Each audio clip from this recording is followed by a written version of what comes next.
In the heart of the desert, where the sun scorches rusted fences and forgotten secrets, lies a decommissioned military testing site known only as the Neutral Zone. Locals whisper of machines that move on their own and a phantom drone that stalks the night sky. But when the Mystery Incorporated gang arrives to investigate, they stumble upon a cryptic message, recorded by Scooby-Doo himself, dated 2120. Who sent it, and why is it warning them to leave? The van groaned under the desert sun as Mystery Incorporated crossed a cracked highway that vanished into endless dunes. Heat shimmered on the horizon like a mirage, but Fred's eyes were locked on the faded military signage half buried in the sand, U.S. government property, no trespassing. Velma adjusted her glasses, scanning the coordinates scribbled on a wrinkled letter they received anonymously. "This is it," she said. "The Neutral Zone." Daphne frowned. A military base in the middle of nowhere that was shut down decades ago. And now suddenly, ghost drones. Shaggy clutched Scooby closer, both trembling. "Ruro. I liked this mystery better when it was just a rumor." But the true mystery hadn't even begun. Just beyond the rusted gates, a signal pulsed through the static of their radio, one that wasn't supposed to exist.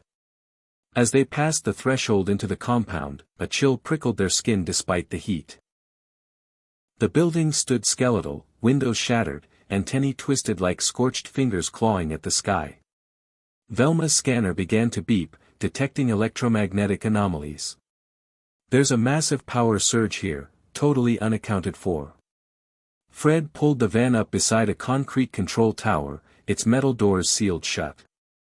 "Let's split up and look for an access point." Shaggy groaned, "Can we split up, like, at a diner instead?" Scooby whimpered, nodding. But before anyone could argue, a sudden whooshing sound sliced the air. A shadow zipped overhead, fast, silent, and circular. Daphne gasped. Was that one of the drones? The object disappeared beyond the dunes, and then, as quickly as it came, silence returned. They found the tower's back door slightly ajar, its lock clearly broken, not recently, but not old either. Inside, dust coated every surface, but the monitors blinked faintly with red standby lights. Velma leaned close to a control panel. This tech should be completely offline. The entire facility was gutted in the 80s. Someone, or something, is rebooting it. As she tapped a key, a monitor sprang to life, displaying rows of data scrolling at dizzying speed. Then, a distortion, a flicker. And suddenly, a video file loaded. The screen showed darkness. Static. Then, Scooby-Doo's face. Older, worn, and looking terrified. His voice trembled, "If you're seeing this, it's already started. The breach can't be closed. Get out." Before it loops again. The file cut out. Silence fell. Everyone stared at the monitor. What did we just watch?" Daphne whispered. Velma shook her head. "That wasn't deepfake tech. That was real. The biometrics match, but this recording was timestamped from the year 2120. Fred tried to rationalize. Maybe someone's playing a prank. Trying to scare people off the land. But his words lacked conviction. Velma spoke carefully. "If that's real, then this area isn't just haunted. It's caught in a temporal loop. A fracture in time." Shaggy paced nervously. "You mean, like, time travel? Alternate futures? Time ghost Scooby? We're not ready for this, man." Just then, the floor rumbled beneath them. The monitors all blinked red. Outside, a mechanical whirring began to rise. Scooby's ears shot up. "Ruro!" They rushed outside in time to see a drone hover above the main bunker, sleek, silver, and blinking with a strange blue glow. It scanned the ground, then locked onto the gang. "It's targeting us!" Daphne shouted. Fred led them behind a half-collapsed hangar as the drone fired a blinding beam of light, not lethal, but magnetic, it lifted metallic debris into the air, hurling it randomly. "It's like it's trying to hurt us," Velma said. Shaggy ducked as a barrel flew past his head. "Like, into what? A trap?" The drone suddenly stopped. Hovered. Then, as if losing interest, it zipped away into the open sky. They emerged cautiously, trying to catch their breath. Velma examined a shard of metal the drone's beam had touched. "This isn't military-grade tech. It's far beyond anything developed before the base was shut down. And this composition, it's partially synthetic. This drone isn't just rogue, it doesn't belong to this time." Fred nodded, absorbing it all. "That means the neutral zone isn't abandoned, it's active. Just not in ways we understand." Daphne looked toward the largest structure in the distance, a massive underground silo with its hatch forced open. "Then that's where we go next." Shaggy and Scooby backed away. "Or hear us out, we go literally anywhere else." But Fred had already made up his mind. As the sun dipped behind the mountains and the base was swallowed in golden shadow, the gang moved toward the silo. From deep within, a new signal echoed faintly on Velma's scanner, stronger than before, and repeating. A voice looped in static, "Sequence failed. Rebooting breach protocol. T-60 minutes." Velma's breath caught. "That's a countdown. But for what?" Fred pushed the hatch open wider, revealing a staircase leading into darkness. With flashlights flickering to life, the team descended into the unknown, unaware that the next hour would change the course of their future, and their past. Their footsteps echoed down the rusted metal staircase as the gang descended into the earth. The air grew cooler, heavier, saturated with dust and the faint hum of dormant machines. Velma's flashlight cut through the darkness, revealing a corridor lined with reinforced steel doors, each marked with faded alphanumeric codes. "This must have been a command-level bunker," she muttered. "Cold War era, by the look of it." Fred checked a side panel with his flashlight. "Look, manual override system. Still functional." Daphne brushed her fingers against the wall. Why would someone leave this place powered after deactivation? Unless it was never truly shut down. At the far end of the corridor, a red emergency light blinked slowly, drawing them closer with each pulse. They reached a central control room, domed ceiling, circular consoles, and a massive central terminal that thrummed with silent energy. On one wall, a glowing map displayed the layout of the entire facility, but parts of it blinked erratically. Velma immediately connected her scanner to the system. "Something's interfacing with this terminal, from the future. This isn't residual data, someone's actively communicating with this base." Scooby growled lowly as a ventilation fan creaked above them. "Rarabot?" Shaggy stepped behind a console. "Or like, alien hackers from the year 3000. Velma's eyes narrowed. "No. This is time loop architecture. It's designed to reboot reality in segmented phases." Fred frowned. "So, like a cosmic Groundhog Day?" Velma nodded grimly. "But with higher stakes." Suddenly, one of the side monitors flickered. A screen activated on its own, showing surveillance footage, real time. They watched themselves in grainy black and white, walking down the hall just moments ago. But as the footage continued, it glitched, and restarted. Again and again. "It's looping us," Daphne whispered. "Not metaphorically. Literally." Velma tapped the console furiously. "This bunker is a temporal hot zone. Time within these walls is unstable. It resets every 60 minutes unless someone overrides it. And worse, look at the timestamp." Everyone leaned in. The footage was marked, loop number 1732.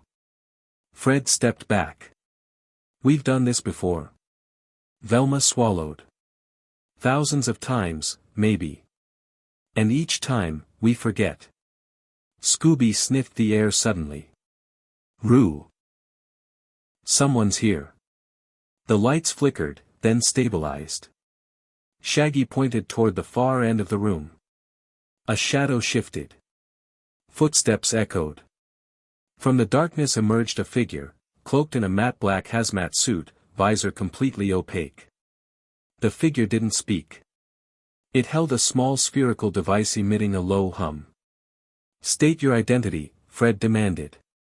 The figure lifted the sphere, then placed it on the ground.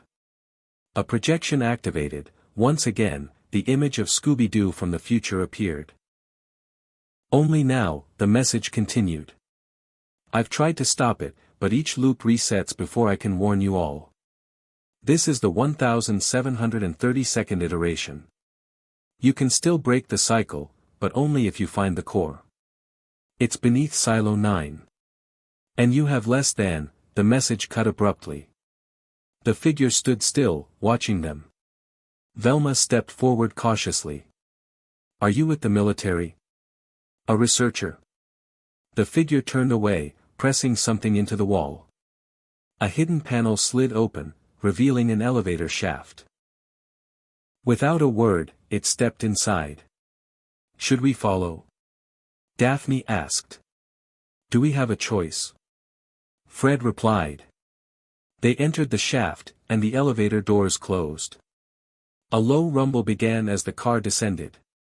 On the ride down, Shaggy whispered, "Why would future Scooby be sending us messages? Like, shouldn't we be warning him?" Velma didn't answer. She stared at the digital countdown embedded in the elevator's wall, 36 minutes and 19 seconds. Time was running out. When the doors opened, they found themselves in an underground chamber unlike any other part of the base.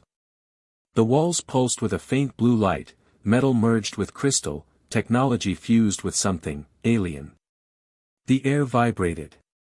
In the center stood a tower-like machine, surrounded by rotating rings and spirals of light.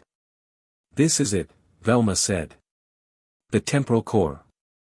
The figure in the hazmat suit stepped forward, removed its helmet, and the gang gasped. It was Velma. Older. Worn. And scared. "You finally made it," she said. "This is your last loop. If we don't shut the core down now, time won't reset. It will collapse." The younger Velma staggered back. How is this possible?" The older Velma explained, her voice trembling. "I stayed behind in the 1216th loop. Sacrificed my place in the cycle to guide you here. But I'm fragmenting. The core pulls memories, identity, time itself. Each loop, you forget more. But Scooby, somehow, he remembers." Fred stepped forward. "What do we do?" Older Velma looked toward the core. "There's a manual override, buried inside the chamber. But accessing it risks being caught in the chronal fold. One wrong step, and your timeline disintegrates." A siren began to echo from above. The countdown had reached 9 minutes and 58 seconds. Daphne shouted, "What happens at 0? Older Velma answered, "Reality reboots. But incomplete. Your minds dissolve. Eventually, there will be nothing left of you but echoes." Scooby sniffed the machine, then barked and pointed. "Right here." A small hatch opened beneath the core's main circuit. The gang worked quickly, guided by older Velma's instructions. Sparks flew. The ground rumbled. Fred held the hatch open as Velma crawled inside. At the very last second, 1 second, Velma pulled the lever.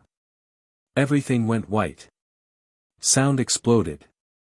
Light swallowed all. Light faded into static. Then, static into silence. The silence into breath. Velma opened her eyes slowly, disoriented, lying flat on the metal floor beneath the temporal core. The chamber was still intact, but the core had powered down, its rotating rings frozen in midair. She sat up, coughing. "Did it work?" she whispered. All around her, dust hovered unnaturally in the air, as if frozen in time. And the others, where were they? Fred groaned, pushing himself up from behind a shattered console. Daphne staggered to her feet, clutching her head. What just happened? Shaggy sat with his arms around Scooby, both looking like they'd just survived a nuclear blast. Like, did we break time or just bend it into a pretzel? Velma looked at the countdown panel, it was blank. No numbers. No blinking. I think we stopped the loop, she said cautiously. But we didn't leave the time zone. We're still inside, whatever this is. They checked on the older Velma, but she was gone. Only her hazmat helmet remained, scorched and cracked. She was never meant to survive the shutdown, Velma said softly. Her existence depended on the loop. Once we ended it, she vanished, like a memory. Daphne knelt beside the helmet. She stayed here all those loops, just to get us to this moment. Scooby picked up the helmet gently. Rolma, he whimpered. Velma squeezed his paw. Let's honor her by getting out of here. But escape would prove more complicated. The elevator was gone, replaced by a solid wall of seamless metal. The corridor behind them had twisted, walls no longer square, angles warped into strange geometries. Velma's scanner showed conflicting spatial coordinates. Guys, this isn't just an underground bunker anymore. The shutdown collapsed parts of the temporal field. We're inside a folded space, a residual echo of all previous loops. Fred frowned. You're saying this whole base has become a time ghost? More like a fractured pocket, she said. Half real, half memory. They navigated through corridors that changed shape, with doors leading to places they'd never seen before. One room held a 1960s-style living space, looping the same news broadcast about lunar landings. Another displayed future tech, a glass desk typing by itself, projecting images of Scooby in a suit of chrome armor. In one chamber, they found a replica of the mystery machine, old, abandoned, rusted out. Shaggy pointed at the license plate. That's our van, but the registration's from 2089. Velma checked the chassis. This isn't a copy. This is the van. Somehow, a future version was pulled into the fold. In the control wing, they stumbled upon a massive digital library with logs from the base's last active years. One entry stood out, dated March 3, 2119. Fred read aloud, Project Neutrazone, classified. Intent, to explore and control localized time warping for strategic defense. Status: unstable. Note, subject number 4 has retained memories across resets. Subject's identifier, SD-1. Daphne gasped. That's Scooby. Velma nodded. He's the constant. His brain isn't like ours. The project might have chosen him, or maybe he was the only one who could survive it. Suddenly, an alarm flared, an old klaxon scream echoing through the fractured base. Lights snapped on and off in chaotic bursts. A message blared through broken intercoms, temporal breach detected. Loop fragments active. Initiate phase cleanse. Fred barked orders, everyone, move. Doors slammed shut behind them as they ran, chased not by people, but by shadows. Faint humanoid outlines, flickering in and out like bad reception. Loop echoes. Remnants of previous selves. The gang ducked into a spherical room, sealed it from the inside, and braced themselves. We can't outrun time's fragments forever, Velma panted. We need to reboot a stable reality, force the zone into one timeline. How? Daphne asked. By anchoring ourselves to a fixed point, outside the fold. Velma turned to Scooby. You're our anchor. Shaggy blinked. Wait, Scoob's our time tether. Velma nodded. Your brain, buddy, it's immune to the cycle. That future version of you wasn't a ghost, it was a beacon. We have to find where that signal originated. As if summoned, Scooby's collar began to glow faintly, pulsing with blue light. A soft hum vibrated through the room. Velma scanned it. There's a residual frequency embedded in your collar. Like a homing beacon. Fred grinned. Then let's follow the trail. They activated the core's emergency override hatch, forcing open a corridor that hadn't been used in decades. Behind it, a staircase descended, twisting downward toward what looked like the original power room of the facility. They followed Scooby's glowing collar through the thick air and down the forgotten stairwell. Velma paused only once. To touch the wall where the loops had left a faint etching, loop number 0001. Her fingers traced the numbers. This is where it began, she whispered. Daphne stepped beside her. Then maybe it's where we can finally end it. The group descended into darkness, unaware that something, or someone, was waiting below. The stairs narrowed into a tight corridor, choked with wires, dust, and old warning signs in faded red paint. Do not enter, temporal core stability zone. Scooby's collar glowed brighter with each step, vibrating now with a faint mechanical hum. Fred swept his flashlight across the walls, catching glimpses of blueprints embedded into the metal like scars, schematics for machines too complex for their time. Velma walked ahead, reading data from her scanner. This is it. The original lab. The place where the first-time breach occurred. They entered a massive chamber shaped like an hourglass, its two ends funneling into a narrow core in the center. Machinery lined the walls, spinning gyroscopes, massive coils, and computer towers long dead but still faintly warm. In the center stood a device suspended by magnetic fields, a large glass sphere with sand inside, flowing upward. Daphne gasped. That's not possible. Velma nodded, awe in her voice. That's the hourglass machine. The first prototype. It doesn't measure time. It bends it. Suddenly, Scooby's collar synced with the device. A beam of blue light shot out from the sphere, projecting a hologram midair. It flickered and stabilized, revealing a future version of Scooby-Doo, older, wearing a silver exosuit with a military insignia on the chest, SD-1, Temporal Vanguard Division. His voice was calm, deeper. If you're seeing this, then you reached the core. I've failed to close the loop myself, but you, me. You're the key. The hourglass machine must be reversed. But only if you're ready to remember what we lost. The hologram glitched, revealing flashes of other timelines, images of Shaggy in a lab coat, Fred leading soldiers through the desert, Velma standing at a podium labeled Temporal Ethics Council, 2108. Then it paused on an image of Daphne wearing a wedding ring and holding a newborn baby wrapped in a U.S. Space Command blanket. The scene flickered, then vanished. Everyone stood frozen.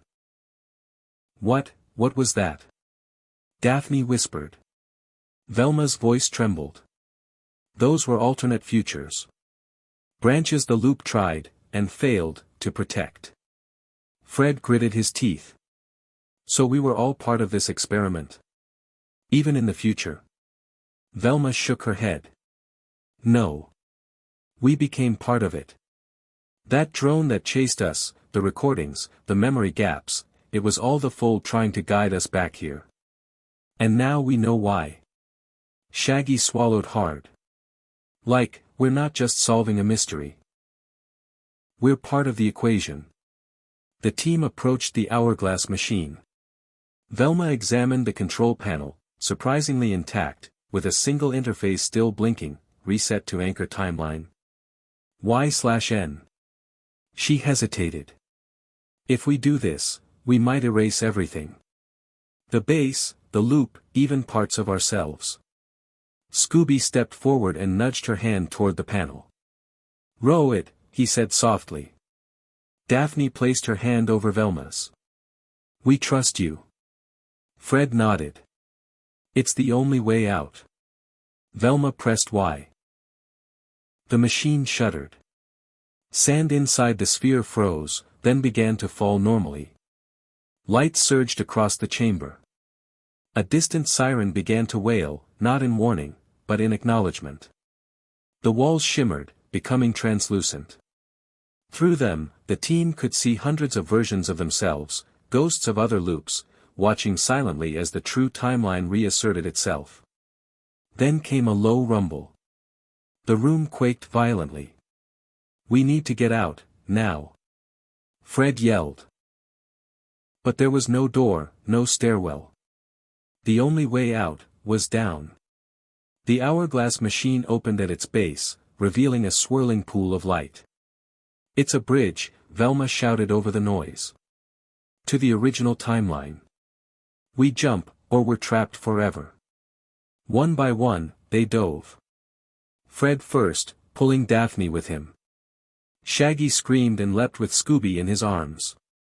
Velma hesitated, looking back one last time at the machine, the ghosts fading, the echoes vanishing. She whispered, "Thank you," and leapt. Darkness. Then light. The sound of birds. The smell of gasoline. They landed with a thud on the warm roof of the mystery machine, parked outside the base under a blazing desert sun. No alarms. No drones. Just wind and heat. Shaggy looked around. We're back." Velma scanned the van. "No, we're home. The fold's gone. We're out." But something felt off. Daphne stared ahead, eyes wide. "Guys, look at the sign." They turned to see the base's old rusted entry plaque. But it didn't read Project Nutrizone. Instead, it said, United States Temporal Research Outpost, EST 2120. Fred looked at Velma. "Wait, that's the future." Velma's scanner beeped wildly. "We're not in the past. We're not in the present. We're in the anchor timeline. A timeline that hasn't happened yet, but was always meant to." Scooby's collar let out a soft chime. And from inside the van, a familiar voice played back a final message. "Mystery Incorporated has completed its mission. Temporal alignment achieved. Welcome to the future." The desert was no longer quiet. Far in the distance, a low humming filled the air like a swarm of metallic hornets. Over the ridge beyond the newly rebranded base, dark shapes were rising, swarms of drones in synchronized motion, forming geometric patterns in the sky. Their cores glowed with the same blue energy as the hourglass machine. Mystery Incorporated stood in stunned silence. Velma tapped furiously on her scanner. "These aren't military drones. At least, not from our time. They're running something called Sentinel Protocol 9. Fred narrowed his eyes. "And what exactly does that mean?" She swallowed. "It means, we triggered a failsafe. A cleanup protocol. The timeline's anchoring itself, but it's deleting the corrupted echoes left behind. And we might be one of them." Inside the base, the old concrete had been replaced with smooth obsidian walls, humming with quiet power. As the team moved back through the corridor, doors slid open automatically, recognizing them. Screens came to life, showing files labeled Subject Archive, Mystery Incorporated. Daphne leaned in and gasped. "These are us. Every case we ever solved. Every town. Every disguise." Shaggy flipped through one file showing a hologram of him in 1974 with Scooby in a clown outfit. "Like, even the embarrassing ones?" Velma tapped a console and accessed the drone command log. Her face went pale. "Guys. These drones aren't hunting us. They're retrieving us. Or rather, retrieving our data." A holographic assistant appeared, taking the form of a translucent Professor Pericles. "Greetings, Legacy Anomalies. You have exited the anomaly corridor and reached Archive State 0. By protocol, you must be catalogued before deletion." "Deletion?" Fred stepped forward. "Wait, we just stabilized the anchor timeline. The AI shook its head. Yes. And your mission is complete. Therefore, your original versions are no longer necessary. You will be stored, or erased. Scooby whimpered. Ruro, Velma scanned the assistant's code. It's not alive, it's a copy of someone who worked on this decades ago. Maybe centuries. She pointed to a blinking console marked Drone Archive, Authority Override Key Required. Daphne asked, who would have had that key? Just then, a soft beep came from Scooby's collar. A message, voice imprint match, Scooby-Doo. Authorization granted. Scooby blinked. Me? Velma smiled. Of course. The version of you from 2120 was part of the Temporal Vanguard. That Scooby became the override key. Scooby placed his paw on the console, and instantly the base dimmed. A voice echoed through the halls, override accepted. Sentinel drones disengaged. The swarms in the sky halted mid-flight, hovered, then silently shot upward into orbit, vanishing into the blue. The team exhaled in relief. Okay, Fred muttered, so we just stopped a future war with our own faces on the wanted posters. Velma turned toward the archive. Not just stopped it, we redefined the record. This place doesn't see us as errors anymore. It sees us as founders. A hidden panel slid open behind them, revealing a massive circular chamber filled with drones, hundreds of them, deactivated and arranged in rings. At the center stood one drone, slightly larger, with a scratched serial number, DR00N3GH057. Daphne whispered, the ghost drone.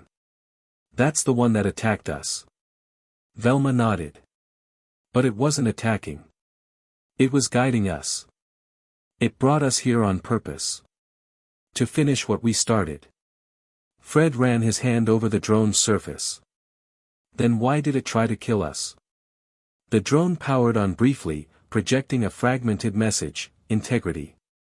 Compromised. Hostile data corruption. Locate core source. Human inside, the message cut. Velma's face went pale. There's someone else in the timeline loop. Someone, who shouldn't be. Suddenly, the base lights flickered again. The AI returned. New anomaly detected. Temporal anchor breach. Unknown subject re-entered core chamber. Shaggy yelped. Like, what now? Velma turned toward the stairs. There's only one place left we haven't gone. Below the core. The real beginning. Scooby barked. Right now? Fred nodded grimly. If someone's inside that machine, they might be trying to undo everything we just fixed. As the team headed back to the center of the base, the air grew cold, almost liquid. A strange pulse moved through the walls, a rhythm like a heartbeat. Velma checked the scanner. This isn't energy. It's memory. The base is remembering everything all at once. Daphne reached the threshold of the core chamber, now glowing gold instead of blue. What if it's not a person, but a version of one of us? Fred looked at her, then back at the door. Then we better hope they remember what side they're on. Inside the core, a figure stood with their back turned, bathed in light. Their silhouette matched someone familiar, too familiar. Velma stepped forward, her voice shaking. Who are you? The figure turned around. It was Velma. But older. Worn. Eyes filled with data streams and regret. You shouldn't have come back, the future Velma whispered. You've just reset the war. The chamber throbbed with unstable energy. Lights flickered as time itself seemed to stutter, moments overlapping, voices echoing from past and future at once. The air felt heavier, as if history and possibility were compressing into a single point. In the center, the temporal core radiated a bluish pulse that beat like a heart, one keeping this fractured reality alive. Velma stared at the console, its holographic interface glitching rapidly. This core is about to breach the temporal threshold. If we don't stabilize it, the base will collapse into a loop where this moment repeats forever. Forever? Shaggy's voice cracked. Like, you mean we'll be stuck reliving this creepy déjà vu desert nightmare again and again? Scooby whimpered and nodded, Roo-ha, like Groundhog Day, but scary. Fred tightened his grip on a nearby stabilizing rod. Velma, what do we need to do? Velma hesitated. To stop the loop, we need to realign the core's frequency to match our present time signature. But the console won't respond to present-day input. It's locked, unless someone from the future activates it. Daphne stepped forward, holding the cracked device they had found back in the drone nest. What about this? The future Scooby's recording was stored here. Maybe it's more than just a message, maybe it's a key. Velma's eyes lit up. That could work. It's quantum encoded. Plug it in. But be ready. If this works, it might trigger a cascade event. The future, and the past, will both push back. As Daphne inserted the device, the chamber went still. The lights dimmed. Then, the hologram of future Scooby flickered to life again, standing beside the team like a ghost in light. His eyes scanned them slowly. You have reached the breach point, his voice echoed, calm yet distorted.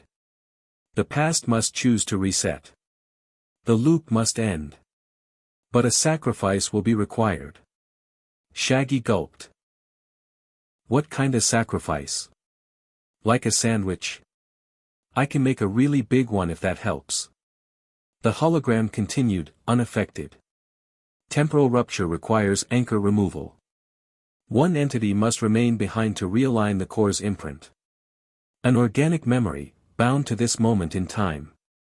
Velma stepped back, realizing the implication. It wants one of us to stay. To be erased from the present timeline. Like, we never existed. A heavy silence filled the room. No one moved.